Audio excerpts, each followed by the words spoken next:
Welcome back to React Native Radio Podcast.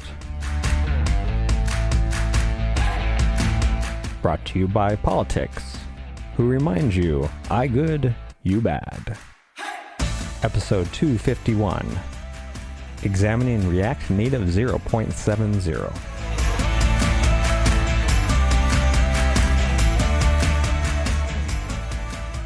So, Robin, in my ploy to get you more involved in sports, did you happen to catch the U.S. Open? You know, I did.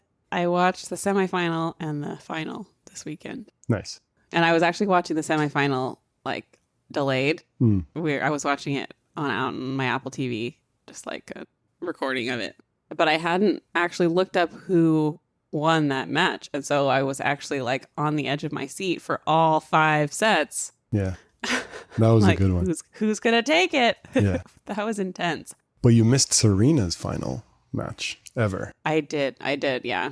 That was a good one. She went out strong. She played well, but, I mean, it was just tough. I guess most people wanted her to make it all the way and win. Yeah, that would have been fun to see for her to go out.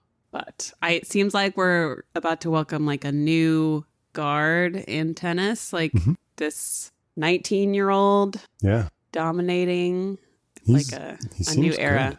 Good. Yeah, he does seem good. It would be interesting with him going up against Djokovic. He obviously wasn't there because of vaccine mandate, but that's his prerogative, I guess.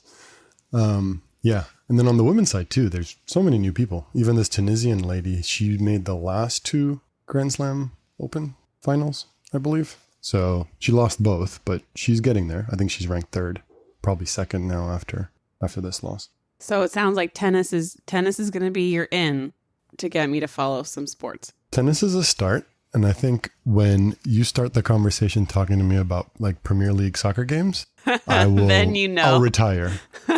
Yes. We'll see. You might be waiting a long time for that one. Well, one episode at a time.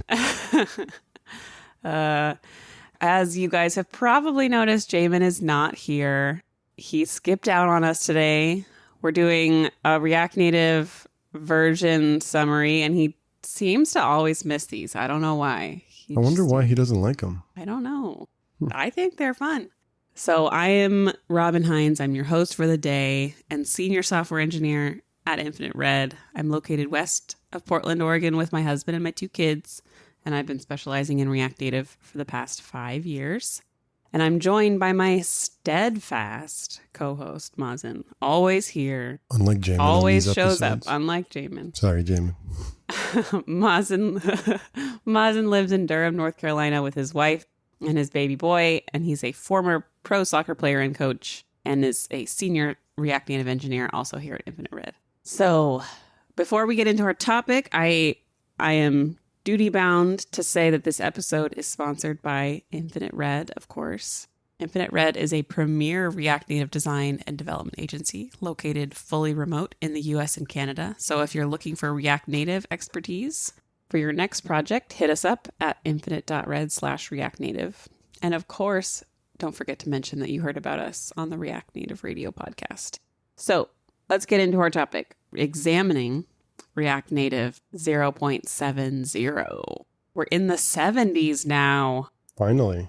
When are they going to go to 1.0? I don't think ever at this point. Yeah, I don't think so.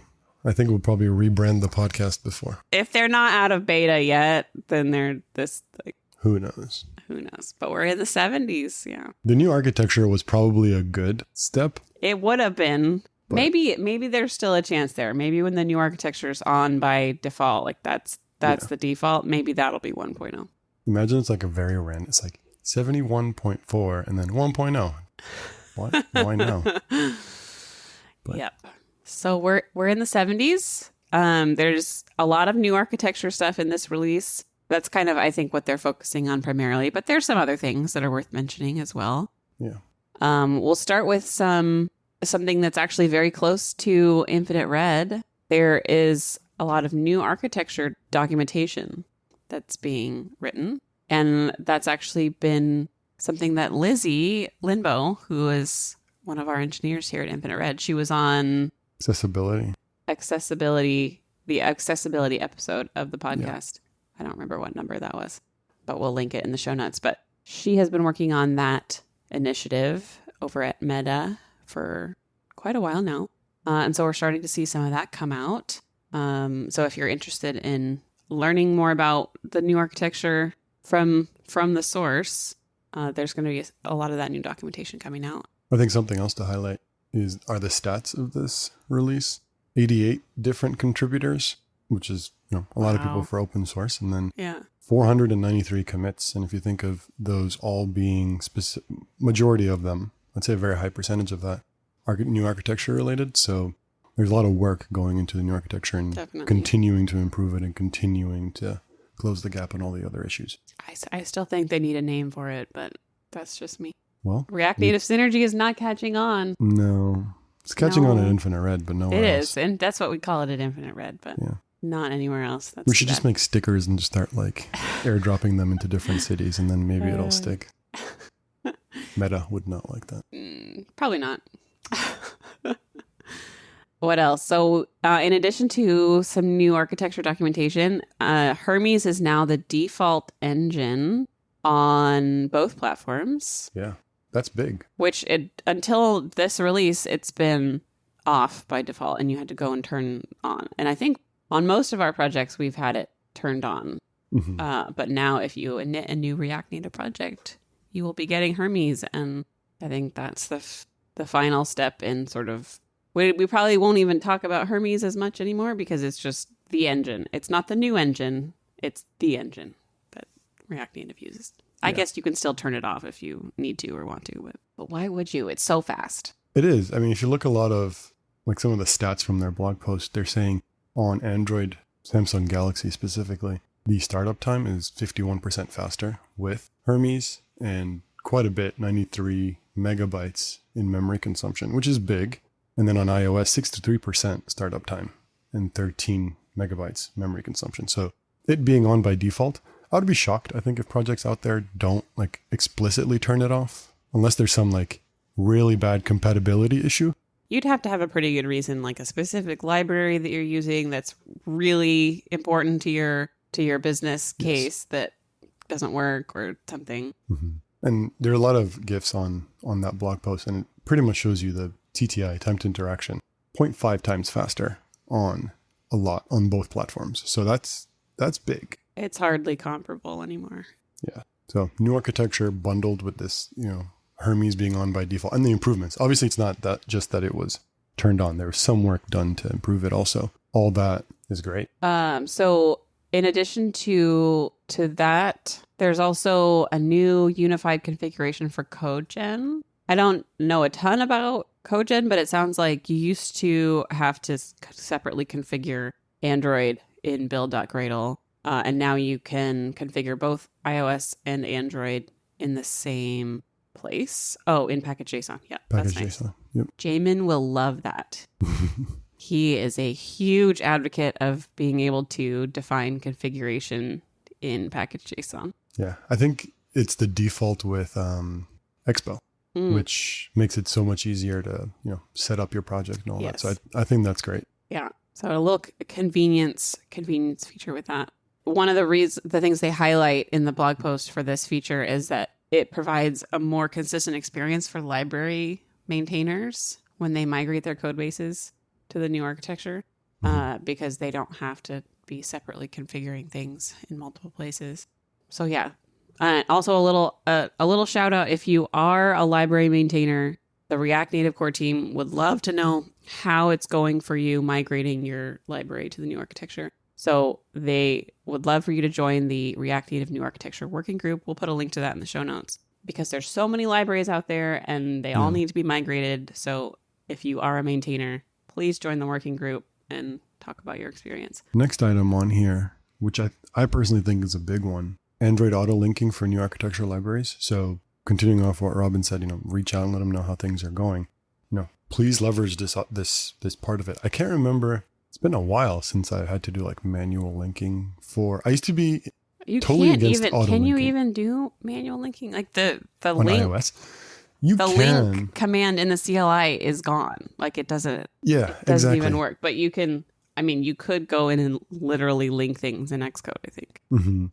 In the past, I used to be anti auto linking, and I think that was probably early on in the process. I used to do everything manually, and What was your reasoning for being against it? I used to always have issues. And I think when going through it manually, I would always be successful on the iOS side. I had similar feelings about it when auto linking was new, and I still have feelings about it because it's not because it doesn't work. Auto linking almost always works flawlessly now. Exactly. But because it's magic, quote unquote magic. And so I feel like I have less control or less like knowledge. Like back when you had to manually link things, I was like always really certain about where things were and how things were working and stuff. And with auto linking, you're kind of like, did it? Mm-hmm. Yeah. Did it work? Exactly. I don't know. And now just by running yarn add, you have both iOS and Android linked.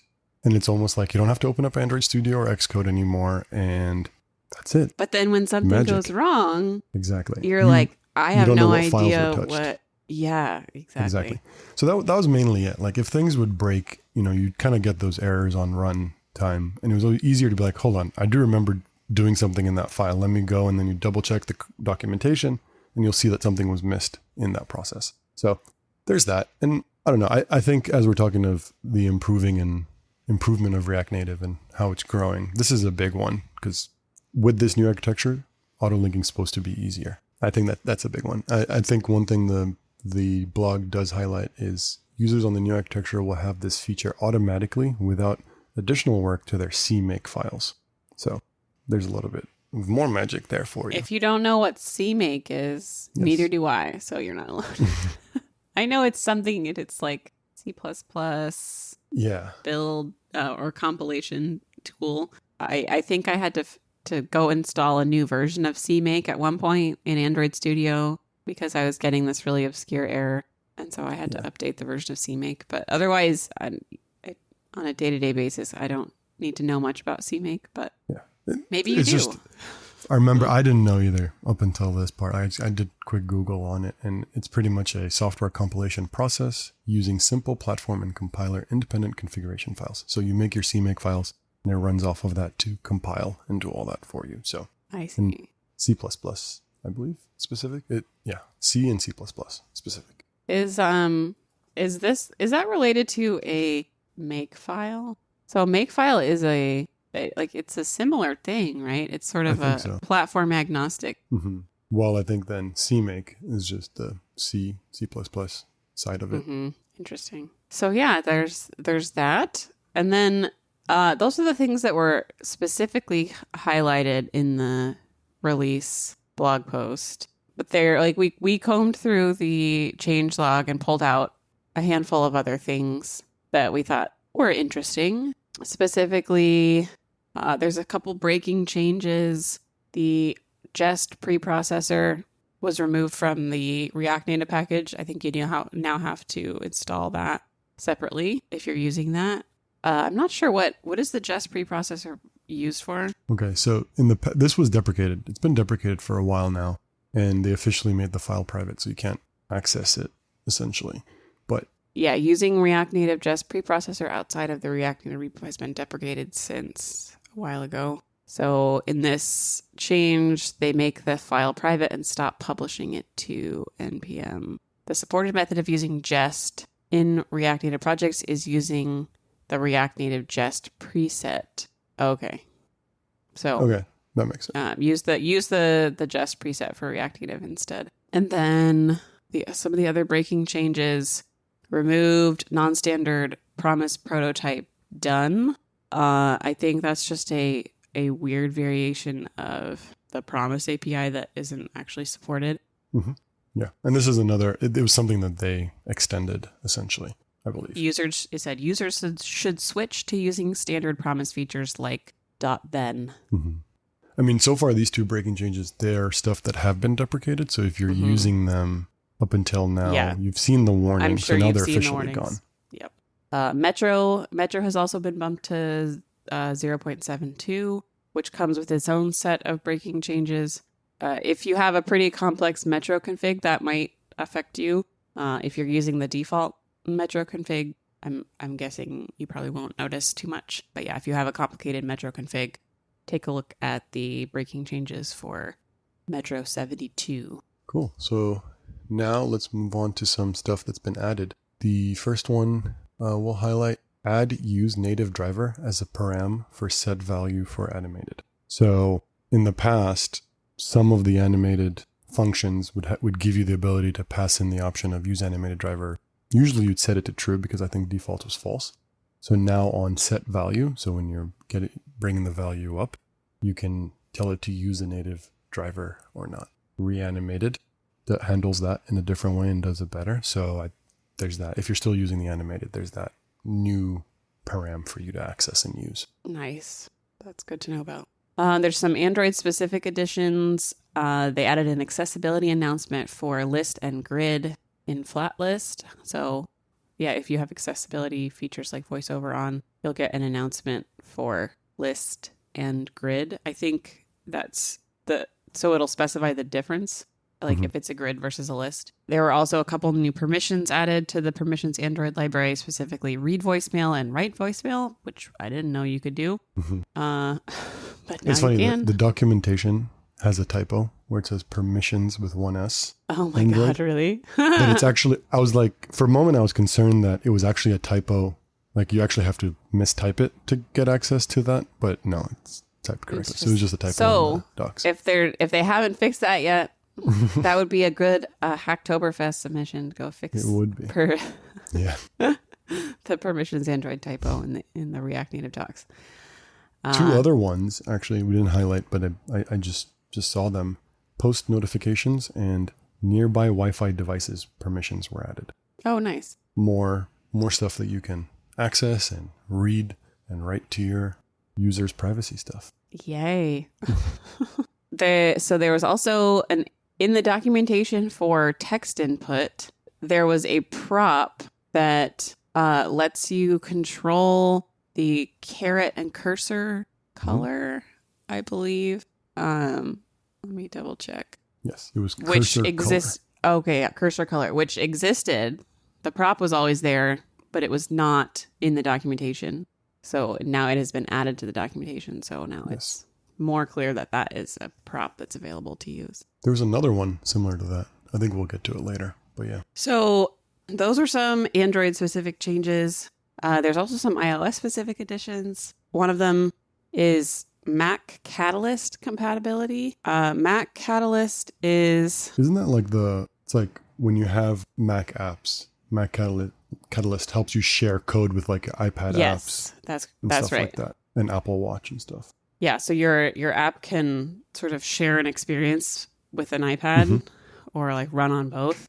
And that uses something called Mac Catalyst. And that is now compatible with React Native. Yes. And you can enable it in your pod file, it looks like. So that's cool. Yeah. We should do more iPad related apps, in my opinion. We should. I've only had like one client that I can remember that had specifically focused on iPad experience. It was actually my very first client. And I thought that all projects would be like that. And then none of my other ones have been. But it was fun. Like it's actually kind of a fun design challenge to like try and get things to work on little screens and big screens.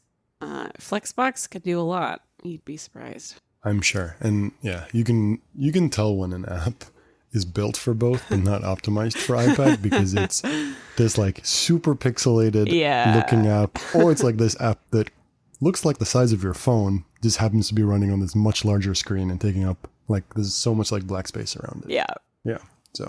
So another change for iOS is Hermes INTL is now enabled, which is actually kind of a big deal. Luxon, React, INTL, other sort of date time-ish libraries. Text-ish, yeah. Localization libraries depend on INTL. And I think for a while they've all had to use sort of like custom polyfills. Yeah. Because INTL didn't work on Hermes. And now it does. So that's actually kind of a big deal. There's been an open issue on the Hermes repository for a while about this. And I think people are going to be really happy that this is finally supported. Yeah, since 2019. Yeah. Wow. Okay. I mean, the issue is not that there's a lot of issues out there, but the issue is number 23. To me, that's It's like very early. whoa, that's like way back when. Well, I mean, that's 2019. That's when Hermes was announced. Exactly. They announced it at Chain React, which was in July of that year. So yeah, this has like been an issue since Hermes first was announced. So yeah, that's actually a pretty big deal. The next one is add user interface style to alert to override user interface style for iOS 13 plus. So essentially you can do like light and dark themed alerts. Mm-hmm. Yeah. So, or unspecified. I'm not quite sure what unspecified goes to. I think it just defaults to light probably. But yeah, so I think that's pretty cool where if you have we're talking a lot about hooks and using dark mode and stuff in your apps now. So I'm assuming in the past React Native, if you didn't have this flag being passed in, when you're in dark mode, you would have a light mode, in air quotes there, alert pop up. Oh, okay. So now you make sure to style that correctly. Instead of having the white background, it's just a darker gray, black background. And that makes me wonder if in the future, that'll then open up the door to fully style these alert boxes instead of having to create your own custom one that pops up. I wonder, yeah. Well, there's like iOS is allowing a lot more customization. Mm-hmm. Like, I don't know, have you downloaded iOS 16 yet? I did, but I haven't played with it yet. I had a lot of fun last night customizing my lock screen. I'm a big fan of their new lock screen update, and you can like change the fonts of the clock, and I really love the way that they can overlay your pictures now, and so like the person in the picture like sits above the clock. It looks really cool. It have does, to say. yeah. I'm excited for the focus aspect of it. Yes, like just limiting my notifications because I keep telling myself I'm gonna kill a lot of notifications, but I don't end up doing it. So the focus will be a good aspect of that. I have no willpower at all. Even with like the focus modes and stuff, I have no willpower at all, because the thing about the focus modes I found is I'll like remove all the apps I don't want to be using during the day. Mm-hmm. But then you can still access whatever you want from the app library. Yeah. And so that my brain has just retrained itself to like, oh, I'm just going to go over to the app library. Yeah. So I literally have to delete my problem apps. So like I delete TikTok during the day and I delete Instagram during the day because I have no willpower. Yeah.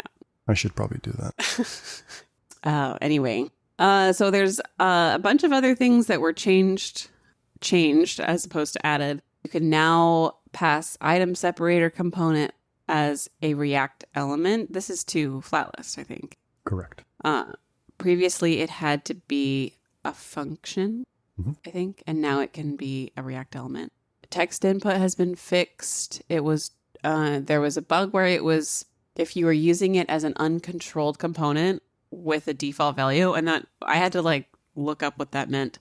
But using it as an uncontrolled component means that you're not passing a value into your text input. It's just sort of managing the value internally. And you can pass a default value. But then what was happening was every time there was a layout event, it would clear the internally managed like value and go back to the default value.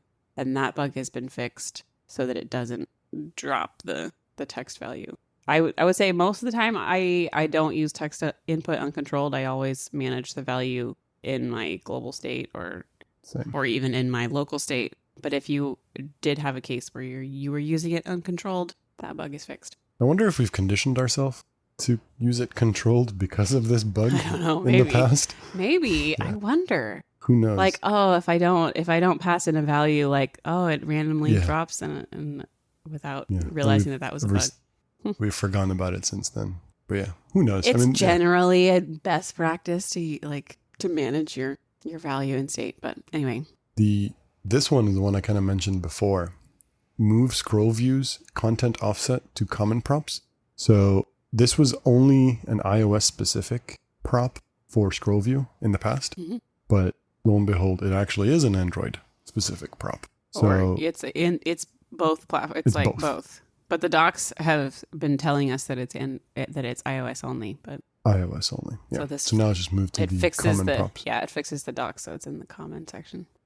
Well, it fixes the docs, and while also, I believe, as part of this commit, moves it internally to be common, so it would actually be used on both. In the past, it was removed for iOS, for Android. I see. So you couldn't, but in the past, you couldn't actually use it on Android, even though the Android platform supported it. And content offset, that literally does what it sounds like it does. Yes. So it's the content offset is used to manually set the starting scroll offset. So it's an X and Y value. Okay. So it just I think it's specifying that your content is already offset. So please start the scroll. So it's almost like I've seen this more on web than I have mobile, I think. But, sometimes when it's almost like clicking a markdown file or going to a link of a markdown file. When it loads, it then scrolls you down to whatever you passed in, like in your URL, like the hash, whatever. I assume it's the same thing. If you were to do on mount, it checks the prop. It's like, oh, I need to find this item, and this item's on X and Y, and it'll set that as the content offset and drop you down there. In the past, I have done that programmatically to get the animation side of it. So, I guess if you have a reason, there's the scroll to. Because content offset, they wouldn't show it scrolling to that place. It would just. It would be like a flash. Almost.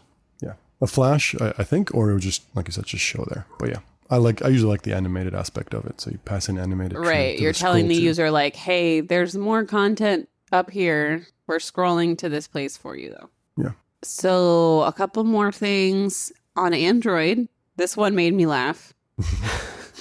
There's a fix to demonstrate dark mode correctly in the status bar for the starter template app. So that means before this was fixed, when you started a new React Native app, the very first default example screen has this little dark mode example, and you can toggle dark mode. And apparently it didn't actually work on Android in the status bar. It literally wasn't working. Yeah. So they fixed that now. I think it looks like it was just the status bar. It wasn't the whole. Yeah, just the status bar. They weren't setting the background color. I believe was the fix. And it was a translucent status bar or something.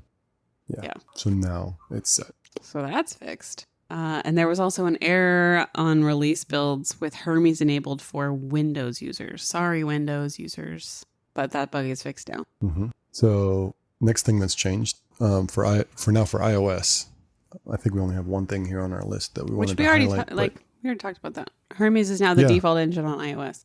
Which this setting is controlled via a flag in the pod file. So now that's automatically set up. So I guess it was already on by default on Android, and iOS was the last step. Okay. Yeah. I guess we could just move on to the next topic in general. So removed stuff. This one's probably a big one. Removed previously deprecated transform style attribute props. I'm going to run through these next three because they're pretty much all removing deprecated stuff. So transform style attribute prop is tvOS constant. So that's a interesting one. Now you can do platform.isTVOS. Right. You can still check through the platform API, but there used to be an isTVOS constant, and that's gone now. Yeah. And then the last one is moving deprecated remove listener methods. This one, so this is the .remove subscription. I've actually had to do this a couple times already. So there's been the warning. So again, if you've seen the warning for any of these, you've had which get annoying. Yes. They pop up every single time. I've removed them from a couple different places, like libraries. I'm the type of person where if VS Code or, Metro or whatever kind of gives me obviously the X, the red X, you can't miss those. But if it gives you any of those triangle, no, you got to get rid of those. The yellow. No. I'm like, no, I like it to be not that it's always 0 and 0. Sometimes when I run Xcode, there's so many warnings and I'm like, oh boy. It's funny. I was thinking about this the other day because I was running a build in Xcode and I was trying, there was a specific error that was happening every time, but I would run it in Xcode and then have to scroll through a bajillion warnings. And I'm like, can we not do something about these? Yeah. Why are there so many? And I wonder if they're still there on new architecture. I don't know. It's a good question. But I want to know. Like, I was reading through them and I was like, are these all really necessary? Can we not turn these off or like fix the... But I was like, this is ridiculous. I'm just like scrolling and scrolling and scrolling and scrolling. Yeah. Just to get to the air at the bottom. Yeah, so those are the things that were removed. There was a couple of things that were fixed as well. They're in horizontal scroll view. The scroll to end property was causing NPE in side effects. What's NPE? Yeah, this is an Android specific one. What does NPE stand for? I don't know. Googling it does not help. Null pointer exception. Null pointer exception. Okay. Define your acronyms, people. So fixed horizontal scroll view API scroll to end causing null pointer exception in side effects. Okay. So, there are some errors when you're scrolling horizontally in that function. Okay. I feel like I've run into that actually, now that I think about it. Well, maybe you won't anymore. Good to know. So that's Android only. The next one for they fixed the input accessory view crash on Android. That seems like a big one because, on any of your inputs, you usually have like let's say password. Mm-hmm. You have like that eye that shows and doesn't show. So. Oh, that's an input accessory view. Nice. At least that's how I usually use it. Yes. So that's a good fix there. That's pretty much everything we had that we were going to call out. There's obviously a lot more changes than that. We will link the full changelog in the show notes. So do check that out if you're interested. And I would say this release and probably most releases for the foreseeable future are going to be a lot of new architecture improvements. That's just what we should expect to see going forward, which is great. It means they're putting a lot of work into it. If you haven't already, try to check out the new start a project, enable the new architecture, play around with it. It's going to be the future of React Native, so we're all going to have to learn it eventually. Yeah, so that was React Native 0.70. If you'd like to nerd out more about React Native, check out Jamin's Twitch stream at rn.live or youtube.infinite.red. He streams Mondays now. I think he used to be Mondays and Fridays. He's stepping back from the Fridays for a while, I think. But he usually streams on Monday mornings. West Coast mornings. I guess it's afternoon for you on the East Coast. Yeah, usually during my lunch break. So check it out. You can also join our Infinite Red Slack community at community.infinite.red. There's almost 2,000 React Native developers in there, and it's a pretty active community. And check out our Twitter community at rntwitter.infinite.red. You can, of course, find me on Twitter at Robin_Hines. You can find Mazen at MazenChami and React Native Radio at React Native RDIO. As always, thanks to our producer and editor, Todd Worth, our assistant editor and episode release coordinator, Jed Bartoski, our designer, Justin Husky, and our guest coordinator, Derek Greenberg. And thanks to our sponsor, Infinite Red. Check us out at infinite.red/React Native. And special thanks to all of you listening. Make sure to subscribe wherever you get your podcasts. I am supposed to tell a mom joke. I was not prepared for this. I do have my mom joke book. Let's go. I'm really glad that I put Post-its on all the jokes. What do you call a dinosaur with one eye? Oh. A do you think he saw us? Okay. That's a good one. I giggled. Yep, that's our show for today. I'll see you all next time. Take care.